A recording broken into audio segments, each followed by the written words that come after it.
Mangrol police સ્ટેશનના પ્રોહિબિશનના ગુનામાં છેલ્લા 1 વર્ષના સફળતા લિસ્ટ મુજબના આરોપીને ઝડપી પાડતી સુરત જિલ્લા એલસીબી, જેથી Shri RB Bhatol, police inspector LCB, Surat ગ્રામ્ય નાઓ એલસીબીના પોલીસ અધિકારી કર્મચારીઓની અલગ અલગ ટીમો તૈયાર કરી સુરત જિલ્લામાં વિવિધ ગુનાઓમાં નાસફળ આરોપીઓની તપાસ કરી અંગત હ્યુમન સોર્સિસ રોકી તેમજ ટેકનિકલ દિશામાં તપાસ કરી ચોક્કસ દિશામાં વર્કઆઉટ કરી અસરકારક કામગીરી કરવા જરૂરી દિશા સૂચન કરેલ, જે અનુસંધાને J L. Patel, police sub inspector LCB, Surat ગ્રામ્ય નાઓ એલસીબીના પોલીસ માણસોની સાથે સુરત જિલ્લા વિસ્તારમાં નાસફળતા તથા વોન્ટેડ આરોપીઓને શોધી કાઢવા માટે પેટ્રોલિંગમાં હતા. તે દરમિયાન હેડ કોન્સ્ટેબલ દિનેશભાઈ કાનજીભાઈ તથા પોલીસ કોન્સ્ટેબલ અક્ષયભાઈ શંકરભાઈ નાઓને સંયુક્ત રીતે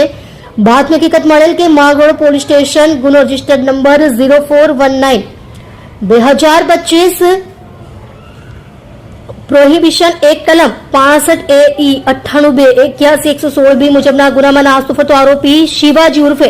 શિવો ગામિત રહે તુકેત ગામ, તાલુકો ઓરેડ, જિલ્લો સુરત નાનો હાલમાં તેના ફળિયામાં એક દુકાન પાસે ઉભેલ છે. હકીકતના આધારે તાત્કાલિક તુકેત ગામ ખાતે જઈ આરોપી બાબતે તપાસ કરતા ઉપરોક્ત બાતમી હકીકતવાળો ઈસમ હાજર મળી આવતા સદર ઈસમને ઝડપી પાડી પૂછપરછ કરતા તે માંગરોળ પોલીસ સ્ટેશનના ઉપરોક્ત ગુનામાં છેલ્લા 1 વર્ષથી નાસ્તો ફરતો હોવાની હકીકત જણાયેલ, જેથી આરોપી વિરુદ્ધમાં કાયદેસરની કાર્યવાહી કરવા સારું તડકેશ્વર પોલીસ સ્ટેશન ખાતે સુપરત કરેલ છે.